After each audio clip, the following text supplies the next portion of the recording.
আসসালামু আলাইকুম। এখন শুনবেন সংবাদ শিরোনাম। থামছেই না তেলের অবৈধ মজুত। যমুনা টেলিভিশনের অনুসন্ধানে প্রমাণ মিলল খোদ রাজধানীতে বিভিন্ন স্থানে ভ্রাম্যমাণ আদালতের অভিযানে জেল জরিমানা। জুলাই যোদ্ধা সুরক্ষা অধ্যাদেশে সরকার এবং বিরোধী দলের ঐক্যমত্য। আন্দোলনে পুলিশ নিহতের ঘটনায় নতুন করে মামলা হবে না, সংসদে স্বরাষ্ট্রমন্ত্রী। ক্রীড়া ভাতা এবং কার্ড প্রদান কর্মসূচির উদ্বোধন করেছেন প্রধানমন্ত্রী। খেলোয়াড় জীবনে প্রত্যক্ষ রাজনীতিতে না জড়ানোর আহ্বান। সারা দেশে হামের প্রাদুর্ভাব, হাসপাতালে কষ্ট পাচ্ছে হাজারো অবুঝ শিশু। এপ্রিলের প্রথম সপ্তাহের মধ্যে আসতে পারে টিকার চালান। আসসালামু আলাইকুম। এতক্ষণ দেখছিলেন সংবাদ শিরোনাম, এখন দেখবেন বিস্তারিত। জ্বালানি তেল নিয়ে কৃত্রিম সংকট তৈরির অভিযোগ দিন দিনই জোরালো হচ্ছে। পেট্রোল পাম্পের পাশেই অবৈধভাবে তেল মজুত এবং বেশি দামে বিক্রির প্রমাণ পেয়েছে যমুনা টেলিভিশন। অন্যদিকে ভাটারায় যৌথ বাহিনীর অভিযানে বিপুল পরিমাণ জ্বালানি উদ্ধার করা হয়েছে। গাজীপুরের কোনাবাড়িতে ফিলিং স্টেশনে তেল মজুত রেখেও বিক্রি না করাতে ম্যানেজারকে জেল দিয়েছে ভ্রাম্যমাণ আদালত। এদিকে দেশজুড়ে তেলের সংকটে ভোগান্তিতে পড়েছেন সাধারণ মানুষেরা।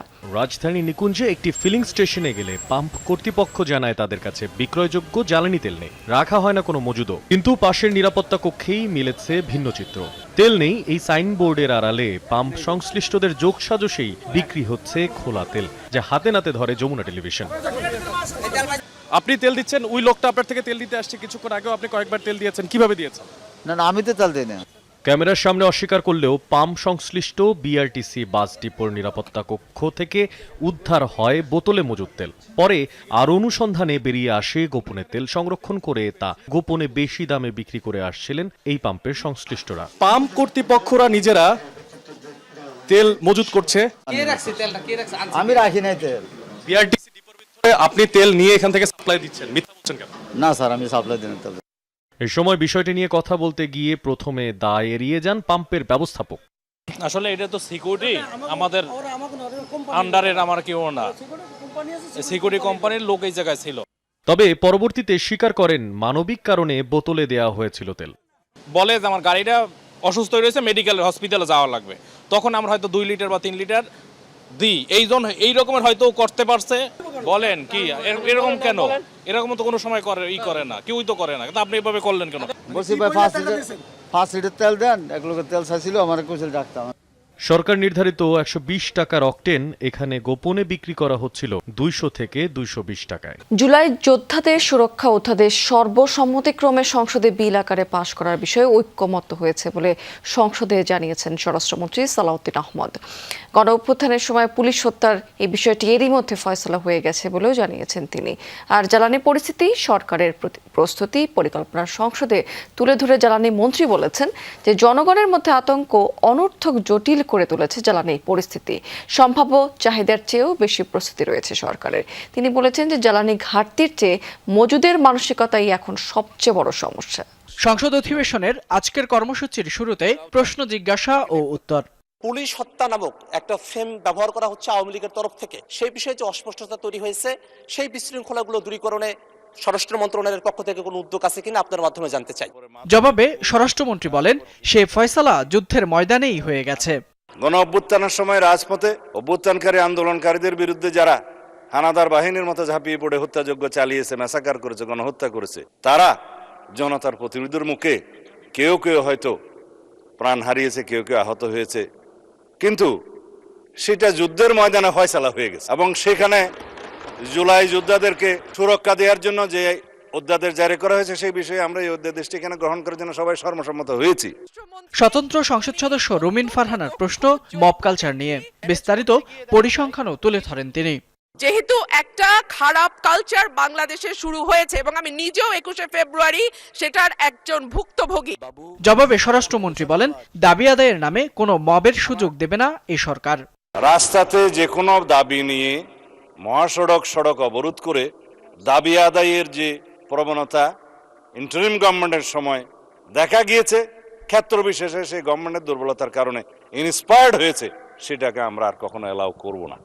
জরুরি জনগুরুত্বপূর্ণ বিষয়ে 300 ব্যথিতে বক্তব্য দেন জ্বালানি মন্ত্রী। তুলে ধরেন জ্বালানি পরিস্থিতি, সরকারের প্রস্তুতি পরিকল্পনা। সংসদকে জানান 17 ফেব্রুয়ারি সরকার শপথ নেওয়ার সময় ডিজেলের মজুদ ছিল 2,06,000 মেট্রিক টন। 30 মার্চ এ মজুদ এখন 2,18,000 মেট্রিক টন। 41 দিনে ডিজেল বিক্রি হয়েছে 4,82,000 মেট্রিক টন। এপ্রিল মাসে 50,000 মেট্রিক টন অকটেন আমদানি করা হবে। দেশের উৎস থেকে পাওয়া যাবে 30,000 মেট্রিক টন। আগামী 30 এপ্রিল সিলেট থেকে শুরু হতে যাচ্ছে নতুন কুড়ি স্পোর্টস, যা পরবর্তীতে সারা দেশে চালু হবে, এমনটি জানিয়েছেন প্রধানমন্ত্রী তারেক রহমান। সকালে তেজগাঁয়ে নিজ কার্যালয়ে ক্রীড়া ভাতা এবং ক্রীড়া কার্ড প্রদানের উদ্বোধনী অনুষ্ঠানে এসব কথা বলেছেন তিনি। এই সময় জাতীয় এবং আন্তর্জাতিক পর্যায়ে সাফল্য অর্জনকারী ক্রীড়াবিদদের স্পোর্টস কার্ড, মেডেল এবং সম্মাননা তুলে দেন তারেক রহমান। পরে প্রধানমন্ত্রী তার বক্তব্যে বলেছেন, সারা বিশ্বে ক্রীড়া শুধু শখ বা বিনোদন নয়, বরং পেশা হিসেবে দাঁড়িয়ে গেছে।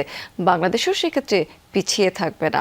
ক্রীড়াকে পেশা হিসেবে প্রতিষ্ঠিত করা সরকারের নির্বাচনের প্রতিশ্রুতির অংশ বলেও জানিয়েছেন তিনি। বলেছেন, দেশ স্বাধীন হওয়ার পর প্রথমবারের মতো ক্রীড়াবিদদের সম্মানী কাঠামোর আওতায় আনা হলো, যা তাদের আর্থিক অনিশ্চয়তা দূর করবে। তাদের উদ্দেশ্যে তিনি বলেছেন, কোনো দল বা গোষ্ঠীর জন্য নয়, ক্রীড়াবিদরা দেশের জন্য সম্মান বয়ে আনতে কাজ করবেন। 30 এপ্রিল সিলেট থেকে আমরা শুরু করতে যাচ্ছি নতুন করে স্পোর্টস, এবং একই সাথে ইনশাল্লাহ এটা সারা দেশে শুরু হবে। 7টা খেলা আমরা ডিসাইড করেছি। এই 7টা খেলায় কারা পারদর্শী, ধীরে ধীরে সেই প্রতিভাবানদেরকে আমরা বের করে নিয়ে আসব।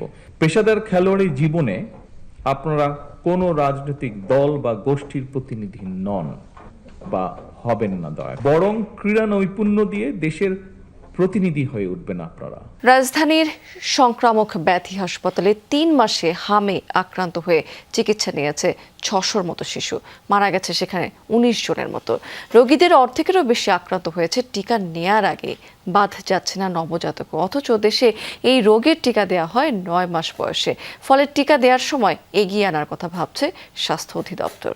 শয্যা পরিপূর্ণ, ওয়ার্ডে জায়গা নেই, তাই বারান্দা পর্যন্ত মেঝেতে বিছানা পেতে চলছে চিকিৎসা। এই দৃশ্য রাজধানীর মহাখালীর সংক্রামক ব্যাধি হাসপাতালের। 85 রোগীর মধ্যে হামে আক্রান্ত হয়ে ভর্তি 70 জন। জানুয়ারি থেকে এ পর্যন্ত এই হাসপাতালে হাম নিয়ে ভর্তি হয় প্রায় 600 রোগী। জ্বর ও ফুসকুড়ির সঙ্গে সবারই উপসর্গ ছিল নিউমোনিয়া। এছাড়া ডায়রিয়া ও চোখের প্রদাহ নিয়ে এসেছিলেন অনেক রোগী। টিকা দিছি, 6টা টিকা দিছি, লাস্টটা দিয়ে 6টা টিকা। হাম হয়েছিল আর নিউমোনিয়া, এখন ওর নাকি শ্বাসনালীতে পানি গেছে।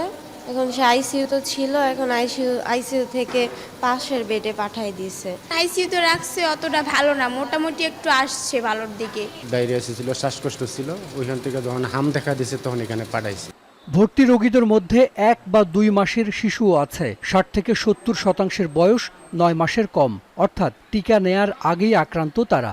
38% বয়স 1 বছরের বেশি। এদিকে টিকা নিয়েও শতকরা 10 ভাগ শিশু আক্রান্ত হয়েছে হামে। তাদেরই একজন 11 মাসের উম্মে হাবিবা।